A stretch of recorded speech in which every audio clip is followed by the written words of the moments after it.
All right. Good morning to those that are joining us online this morning here at Radcliff Christian. We appreciate you being here and joining us. I'm Britt McDowell, the minister here, and glad everybody's here this morning. Sometimes, you have a very heavy week like we did with Christmas, and you sometimes wonder who's going to venture out, but I guess because it's kind of the last day of good weather for a little bit of a spell, I guess it makes it a little easier to get here this morning. For sure. So I'm going to pass this along here to a couple of people real quick. And when I say a couple people, it's my wife and my mom. So, and then I will go through and share it later on as we get through things. Already got a couple people on. Anybody? I don't want to feel like I'm a little ahead of the curve when I say this, but does anybody else feel like you can take a deep breath and say, whew, we made it? We've made it through the holidays. New Year's is not nearly as big a deal as it used to be. Any of y'all ever have those watch night services? I remember being a kid and we'd go and we'd have, instead of New Year's Eve's party, everybody came to the church and we had all kinds of stuff that was going on. I realized the aging process at a watch night service. The first time it really sunk me that I was going to a church that had some older people in it, and the church that I grew up in was when they moved the watch night service from 10 to midnight, when there would be a meal and everything, and then it went from 8 to 10 because they didn't want to make it the whole time. But I find myself a lot of times this time of year it's a time of reflection. You look back over the last year, and it's in our society today with social media and the things that are out there and keeping up with the Joneses, it's easy to get a little discouraged because we forget it's not about how we do compared to others, but it's how we do compared to ourselves. Our race, if you want to call it that, or our path. I'm not running for anything. If you see me running, y'all need to turn around and run with me because something bad's going on. But I want to take a few minutes and think about what we've been able to do this year. I shared with Barb last week, actually I think it was Wednesday night. This has been an extremely difficult year for me, emotionally, business-wise, just a lot of things. That's part of it because we're not guaranteed anything easy. That's just kind of how life is. It's not fair, it's tough, and we go through that. But I also want you to think about this year, what have you accomplished? Where did you start? Where did you end up?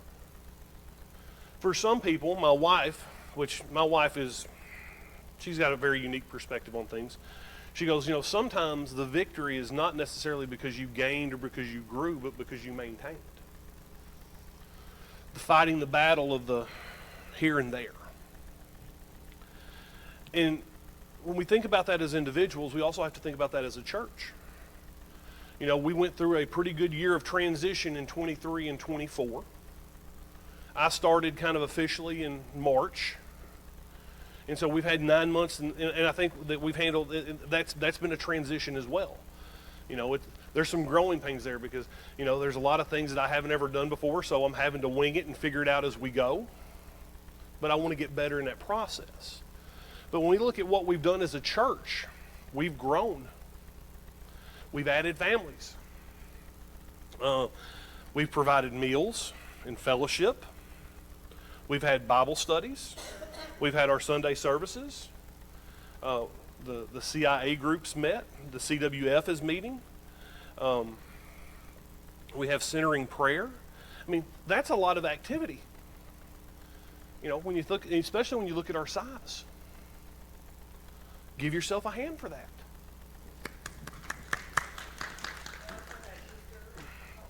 I'm not done yet. I got meals, meeting, events, and giving and support. We're getting there. You should know I always work off a list. Never off the cuff. If I lose my paper, I'll lose my way. But we've had our meals and we had our meetings. Events, we had the Easter egg hunt, the car show, the trunk or treat, the yard sale. And I know there's some things that we'll miss. I think the candlelight service would fall under that category. And we have had people that have come and joined us for a little while. We've had people that have come and done that. They've gone other ways, or they're doing other things. But I'll tell you something else, though. We have built a pretty good, I can name you 10 people off the top of my head that are involved in our online ministry. They comment on Sundays.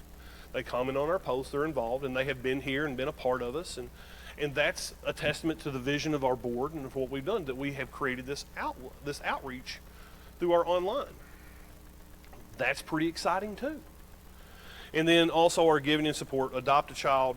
We've had new friends, new families, and we've done things this past year that we've never done before. And that's pretty cool. And I think it's important that we remember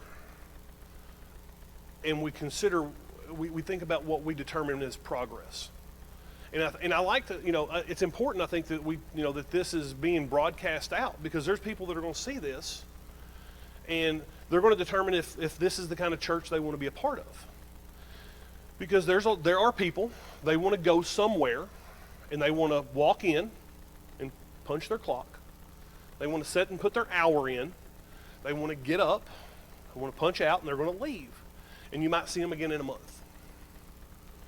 And I'm proud to say that we're a church that does things.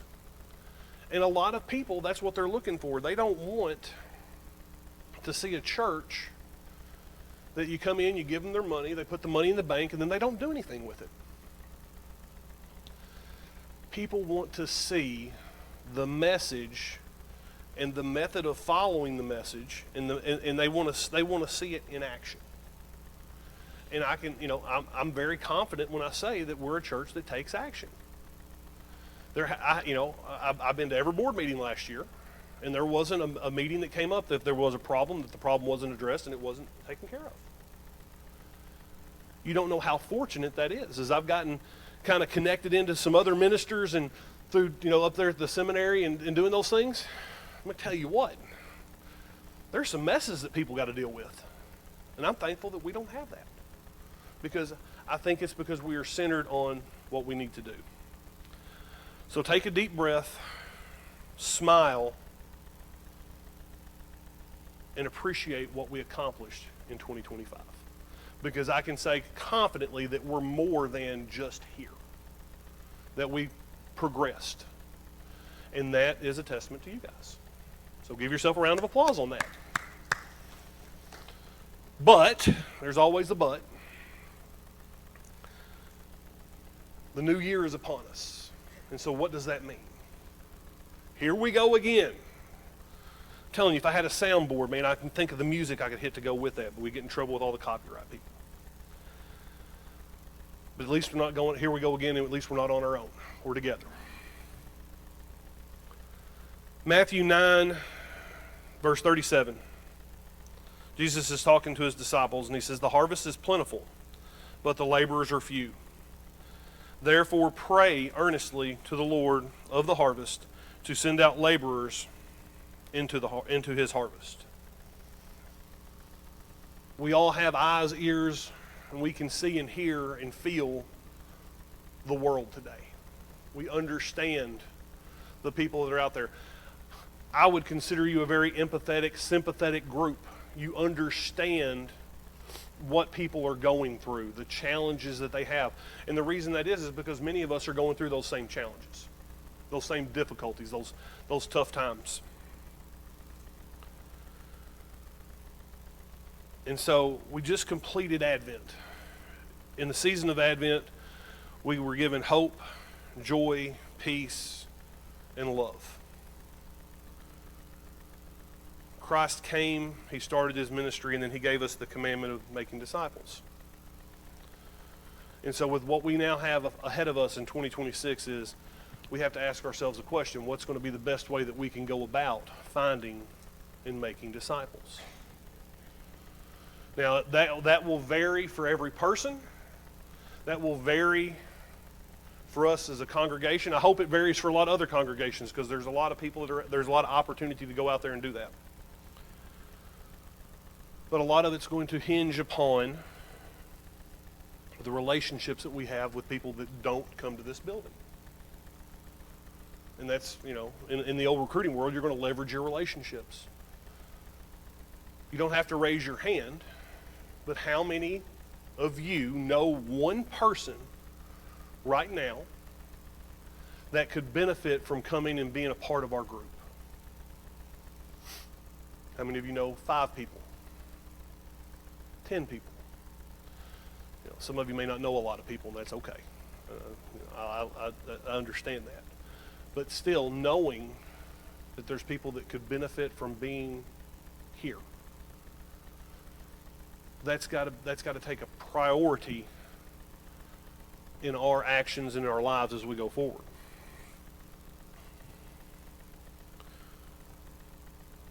Jesus says in Matthew 28, verse 18, Jesus says, all authority has been given to me in heaven and earth. Therefore, go make disciples of all nations, baptizing them in the name of the Father, the Son, and the Holy Spirit, and teaching them to obey everything I have commanded you. Surely I am with you always till the end of the age. That's our walking orders. That's our 2026. Make disciples. Now, how we make disciples will vary, because each and every one of you have your own gift. You have your own way to connect with people. You have your own way to share your story and what Jesus means to you. I have some opinions on how to do that, but I'm going to tell you, it's not standing on the street corner at Walmart saying heaven or hell and the choice is yours. I admire his tenacity. I disagree with his methods.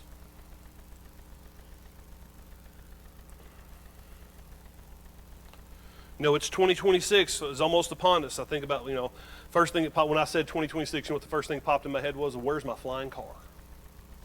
We were promised a lot of different things for the future. But we're the most advanced society ever.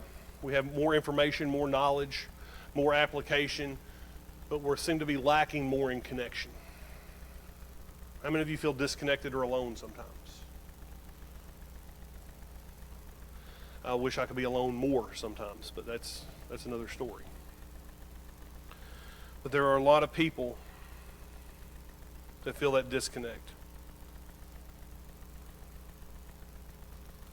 And it also kind of feels like to me, and this is the challenge that we have as the church, that we have a society that is more than ever, it is me over we.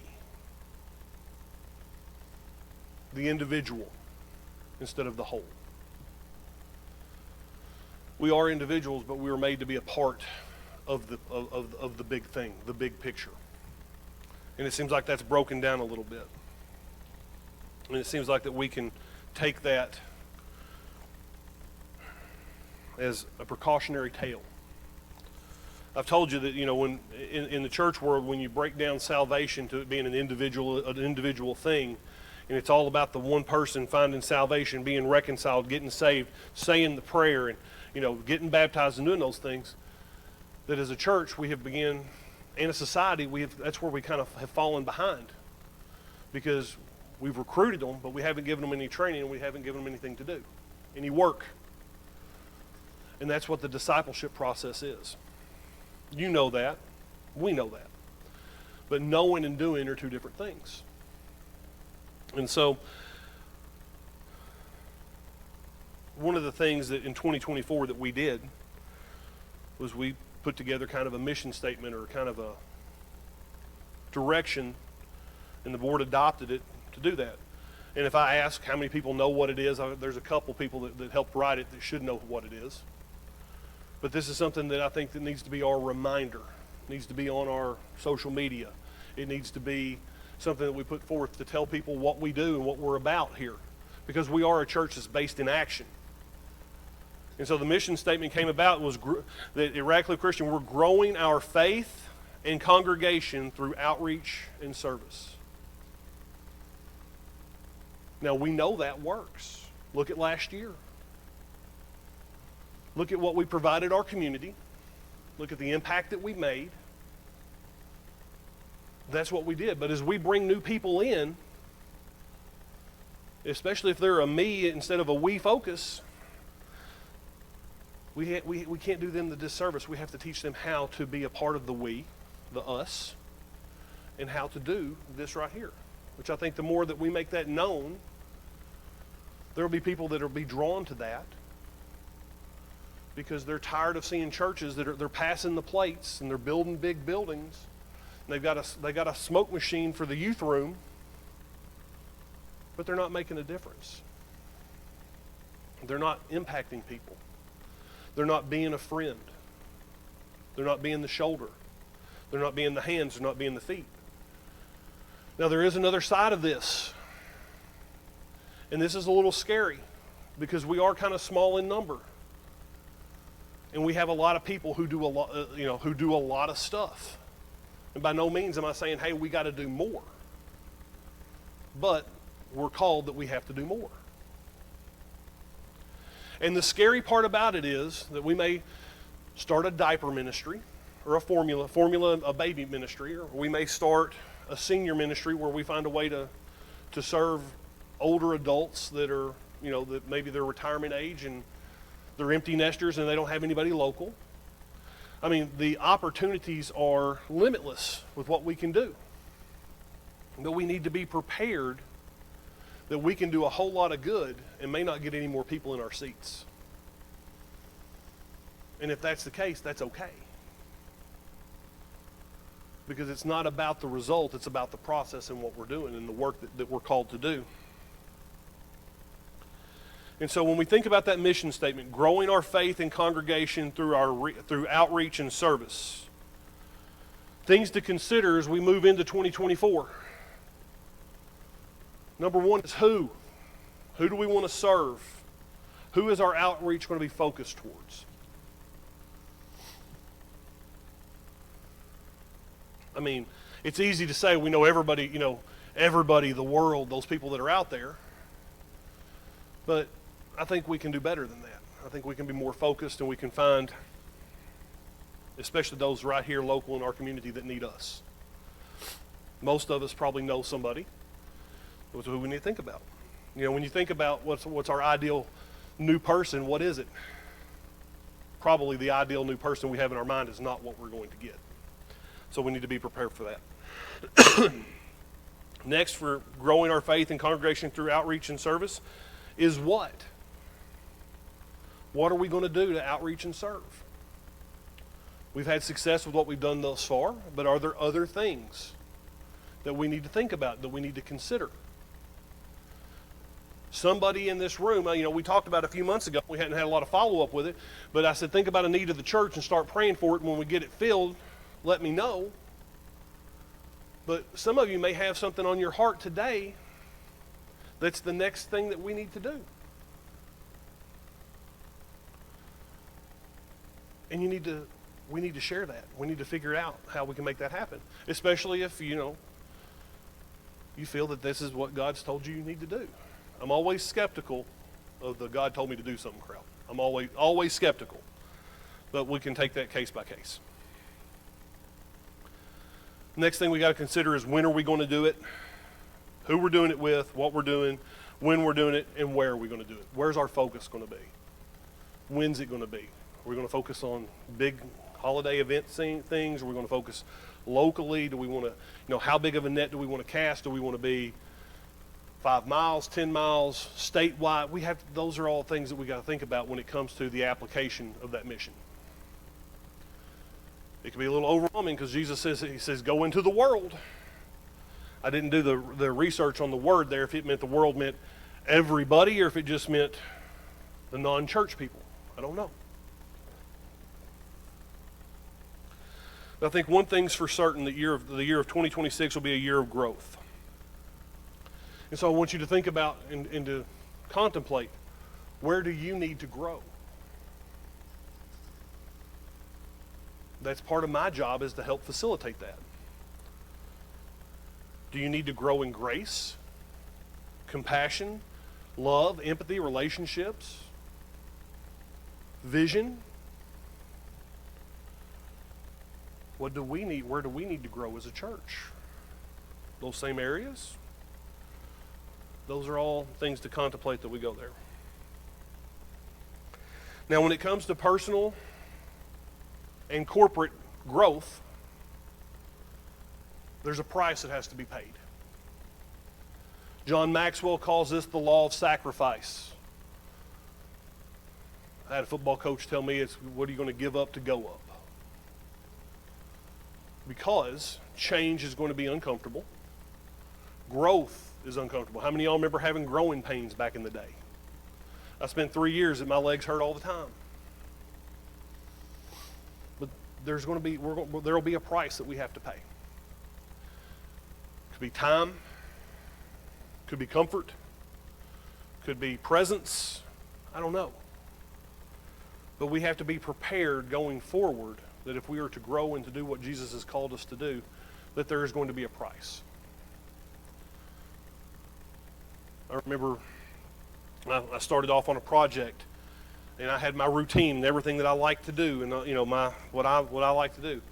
And I figured out that there wasn't enough time for me to do what I wanted to do, be a dad, have a job, coach football, do all those things. But if I wanted this new endeavor, that I had to give something up. So at 29 years of age, I gave up video games. Best decision I ever made until my son could annihilate me at everything we ever tried to play. I was pretty good until that point, and he got older. But the law of sacrifice is real. We see that in the Christmas story and at the table today. We received a fantastic gift of grace and reconciliation and love and hope and joy and light. But think about what it had to be sacrificed for us to have that. As I wrap this up today, as we focus on the future, if you have a calling, if you individually have a calling, something that you feel like you're being called to do or you're being led to do, teach a class, be more involved on Sundays, or a big project, or you know a need, those need to be shared and discussed. Because you can sit there every Sunday, but if you don't tell us, we won't know. And it's very troubling to sit somewhere and know that you should be doing something that you're not doing. And so the month of January, I know at least the first 3 weeks, maybe the first 4, I'm gonna venture into doing a series. It's not my normal style, but I'm gonna try to do a series and focus on personal spiritual growth. And I think the whole group's going to be called How to Hear from God. And I've already started writing it, and I've already started outlining it, and there is a section about beware about people that tell you that God told them to do something.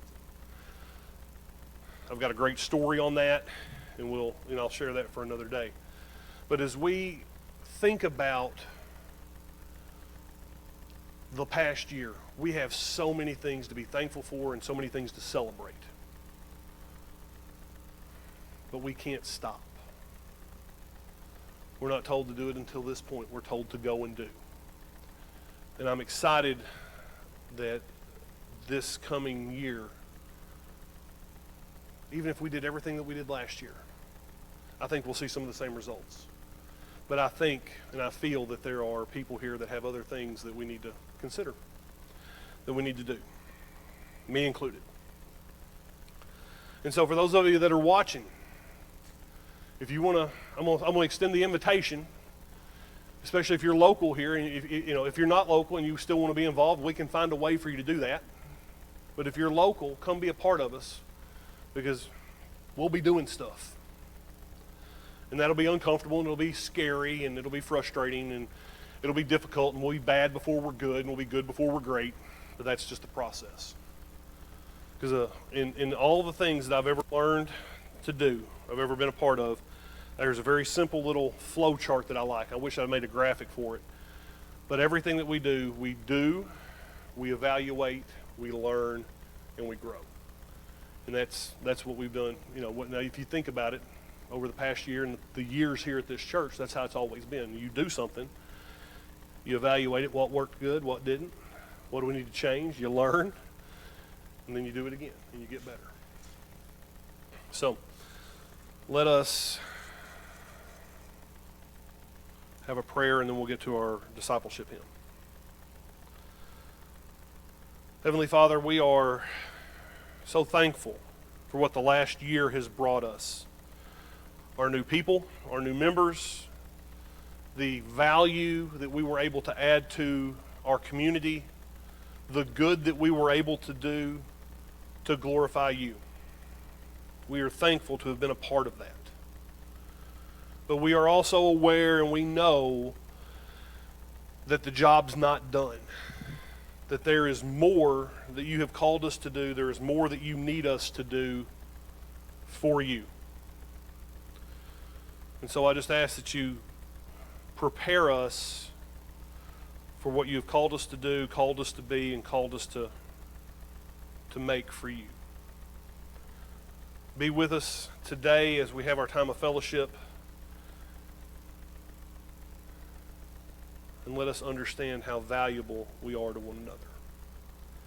And then let us take that value and bless those that are around us with it. In your Son's holy name, amen. All right, Matt, I didn't bring my note down here, Matt. What's our discipleship hymn?